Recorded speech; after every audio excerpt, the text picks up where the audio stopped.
میان 100 بلا خوش باش با دوست. 100 بلا در گرفتارت میکنه، دوستی تا نکن. پیش دوستم شکایت نکن.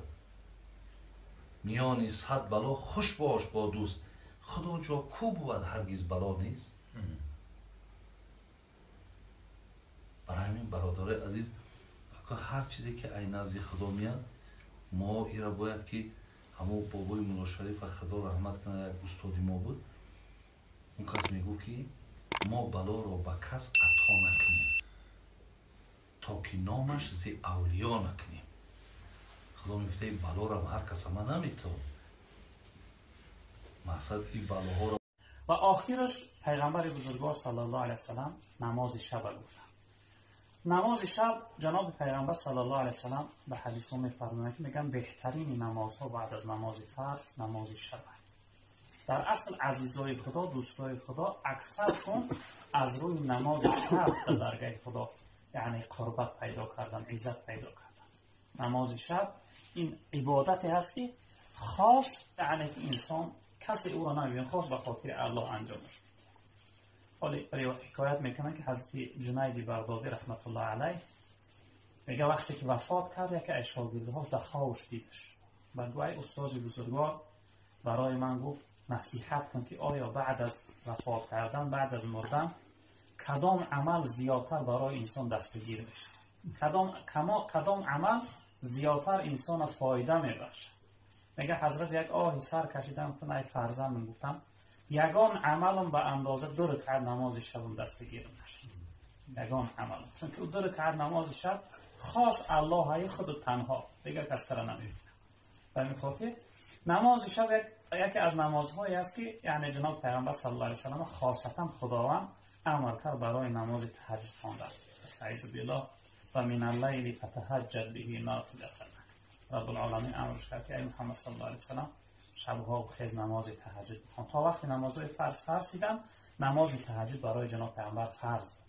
بعد از اون وقتی که نمازها فرض دیدن یعنی حکم فرضش بالای جناب پیغمبر بالا شد، یعنی دور شد. اکثر مفسران میگن که این نماز شب در درگاه خداوند بچنان محبوب هست، بچنان قدر عزت دارد که خداوند حبیب شد، پیغمبر شد امر کرد برای چی؟ برای نماز شب خواندن. و این خاطر من و شما هم باشیم برادران بزرگوار من حرکت کنیم، حدی اقل هیچ نتوانستیم 2 رکعت نماز شب داشته باشیم. 2 رکعت. ویروس آمده است امروز در روی دنیا. اگر گویم که تمام چهره تا تمام گردن ها تا محکم کن که ویروس تاثیر نکنه، تمام چشم و روی و همه اندامش میپشونه، ولی الله میگه که سر رو و گردن تا بپشون، ایده نمیپشونه. الله مهربان اشاره میکنه سرهاتان، گردنهاتان، دستهاتان، بدنهاتان همه پوشیده باشه. بین خطاب الله را بین.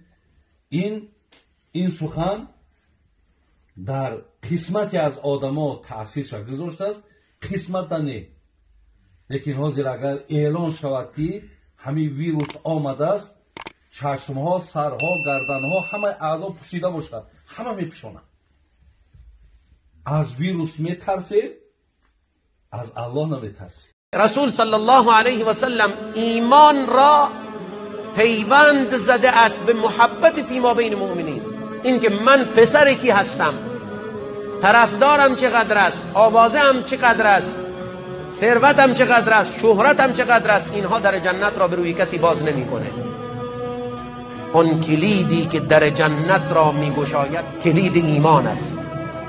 و در ادامه فرمود و یکی از شما مؤمن نیست و شماها مؤمن نیستید تا اینکه همدیگر را دوست بدارید. خداوند همیشه نگاه به دلهای ما و شما میکنه، نگاه به جیبها نمیکنه، نگاه به پست و مقامها نمیکنه. برای رب العزت و الجلال کرامت انسانی مطرحه، نه رنگ و پوست، نه جیب، نه پست و مقام. و آخرش پیغمبر بزرگوار صلی الله علیه وسلم نماز شب گفتن. نماز شب جناب پیغمبر صلی الله علیه وسلم به حدیث میفرمایند که میگن بهترین نمازها بعد از نماز فرض نماز شب.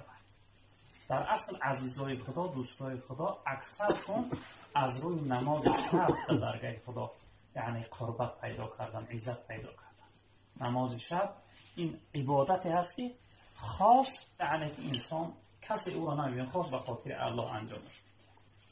حالی حکایت میکنن که حضرت جنید بغدادی رحمت الله علیه میگه وقتی که وفات کرد یکی از شاگردهاش در خوابش دیدش. بگو ای استاد بزرگوار برای من گفت نصیحت کن که آیا بعد از وفات کردن، بعد از مردن کدام عمل زیادتر برای انسان دستگیر میشه، کدام عمل زیادتر انسان فایده میبخشه. میگه حضرت یک آهی سر کشیدم که ای فرزند گفتم یگان عملم به اندازه 2 رکعت نماز شب دستگیر میشه. یگان عمل، چون که 2 رکعت نماز شب خاص الله های خود تنها دیگه کس تر نمیبینه.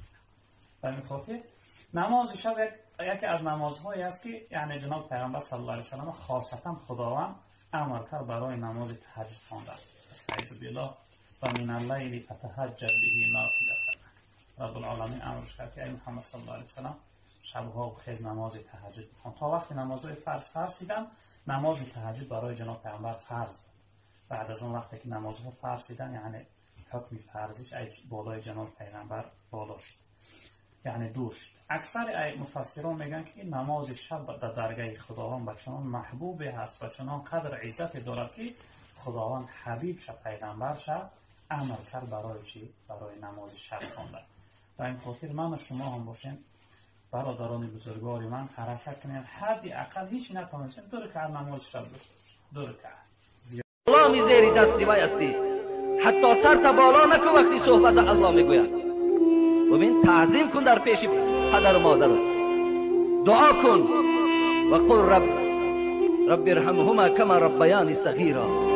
خدایا دعا میکنم که این پدر و مادر از سایبان سر من نگه دار، سلامتی اونها را خدایا روز به روز بهبود کن چنانه که در خردی در حق من دعا میکردن.